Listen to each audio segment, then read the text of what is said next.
Selamat pagi Tribuners, kita saat ini sedang bersama Pak David, Kepala Rutan Kelas 2B Kota Pramuli. Kita akan mewawancarai hari ini dalam rangka kegiatan apa yang digelar di Rutan Pramuli. Pak, hari ini kita menggelar kegiatan apa ini Pak? Jadi pada hari ini kami melakukan kegiatan yang merupakan suatu rangkaian dalam rangka memperingati Hari Karya Dita tahun 2021 ini. Jadi tadi kita laksanakan pembagian sembako, jadi mulai dengan Zoom serentak dan langsung pembagian serentak Zoom sembako kepada warga sekitar yang memang membutuhkan.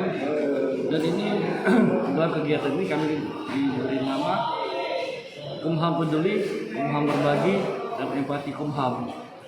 Dan selanjutnya kita melaksanakan donor darah, karena kita melaksanakan ini bukan rondon, kegiatan acara Hari Dharma Karadika, dengan harapan dengan adanya kegiatan ini kita bisa membantu PMI dalam rangka apabila ada kekurangan darah di Pramuli, jika Rutan siap untuk membantu. Ini khusus untuk tujuannya untuk membantu kekosongan darah di PMI Pak ya? Ya betul. Jangan lupa subscribe, share, komen, dan like ya.